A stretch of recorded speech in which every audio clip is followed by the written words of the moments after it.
Hello again off the top, the Filter Forefront, our top four of the day, including the most influential man in the world. But we'll begin with this. In Bell, city officials bilked the public out of millions of dollars. It was calculated. It would have been the perfect crime if the L.A. Times had not done an investigation. Now comes word that city officials in Irwindale have misappropriated funds to the tune of $14,000. The officials, including one current city council member, are accused of misappropriating public funds. Those named in the complaint include Councilman Mark Reseda, retired city manager Steve Blancart, finance director Abe DeDios, and former city councilwoman Rosemary Ramirez. The four are accused of traveling to New York for up to 6 days at a time, allegedly in an effort to get a higher bond rating for the city.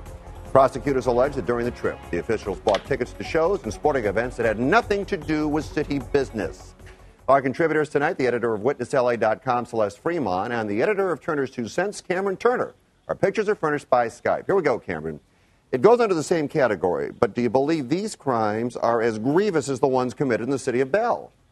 Well, Bell seems a lot more egregious because the dollar amounts are so much more huge. But from a moral standpoint, those officials in Irwindale are just as corrupt and just as guilty as their counterparts over in Bell. You know, it reminds me, I had a conversation recently with a buddy of mine, Rodney Bonwell, who's the advisor to the 4th and 5th grade student leadership program at one of the schools in Monrovia. And he was talking about the basic lesson he teaches these kids about leadership. Leadership is a responsibility to serve. It is not a privilege and an opportunity to benefit oneself. So I think we've got some people in city government who need to go back to that elementary school civics lesson and remember why they are there. They are public servants. You were not there to get paid. You were not there to benefit yourself. And that's the tragedy. What we have is a crisis in morality, of failure, an ethical failure, and people who have simply turned their backs on the idea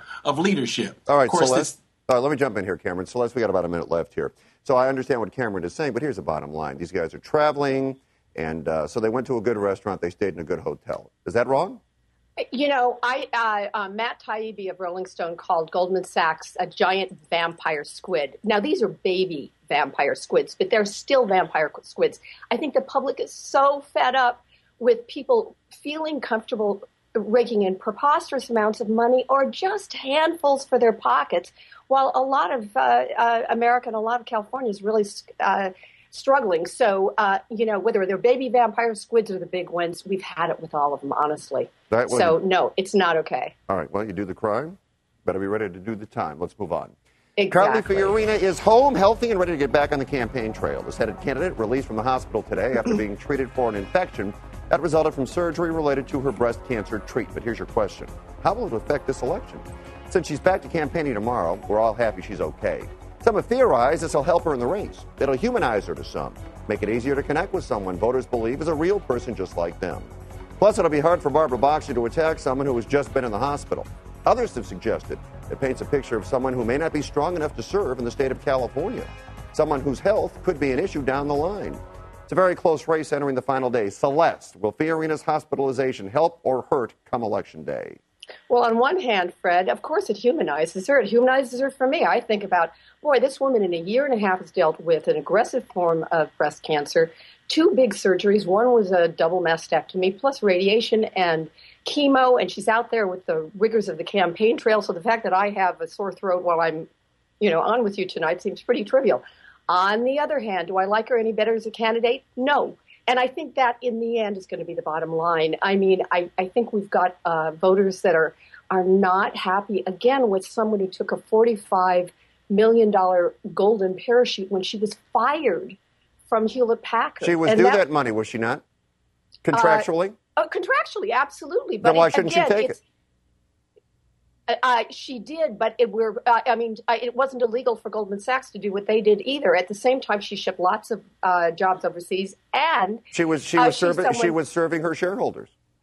Indeed, she was, but she's not been serving the general public. She did not serve her workers, and I think the belief is that she's not going to serve California. She's also a lot more conservative than mainstream California, even middle to right California. So no, I don't think it's going to affect anything, but we do like her better, and she's got great suits. She's got a red one that I wouldn't mind having. All right. I'm all for the suits. Cameron, 35 seconds. What do you think?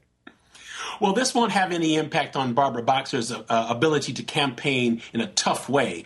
Boxer has not been making personal attacks on Fiorina as much as she has attacked Fiorina's record, as my colleague just mentioned. The most effective so-called negative campaigning that Barbara Boxer has done has been to remind the public that Fiorina outsourced and eliminated American jobs. That is not personal attack. And Boxer can certainly continue to hammer that point home with no fear of being perceived as insensitive to Fiorina's health issues. All right, let's move on. Now, we know who the most interesting man in the world is. It's the guy in the Dos Equis commercials, right? Who's the most influential man? Look at the possibilities. Think Jon Stewart? He's number one.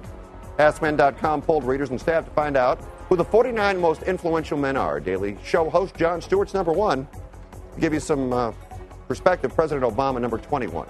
Think about it. The host of a new show on Comedy Central is the most influential. It's also been suggested that more people 35 or younger get their news from Jon Stewart than any of the network news broadcasts.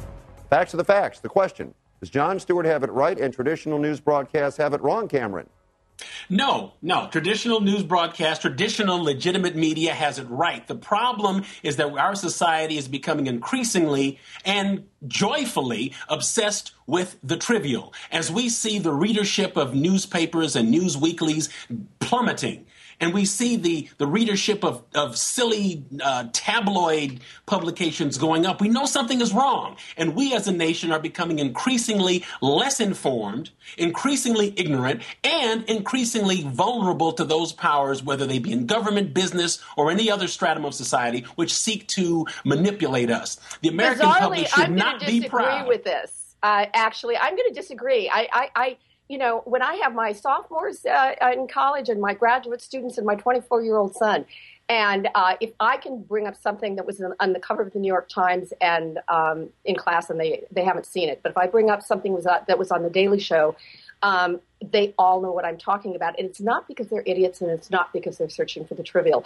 It's because this wonderful show, Accepted, that we're on right now, there's an awful lot of media right now that feels partisan-driven, it feels money-driven, it feels rating-driven, and even with some of our wonderful newspapers, it's panic-driven because they're afraid they're losing readers. Wwhereas but the problem these kids are feeling like they're getting the real deal, that they're getting, if you fact-check Jon Stewart. That's a false impression. No. Try fact check. I fact check the New York Times and the LA Times all the time, and I find them in error. I rarely find the facts on the Daily Show in error, because you know what? Lies aren't funny. The reason it's a false impression is this.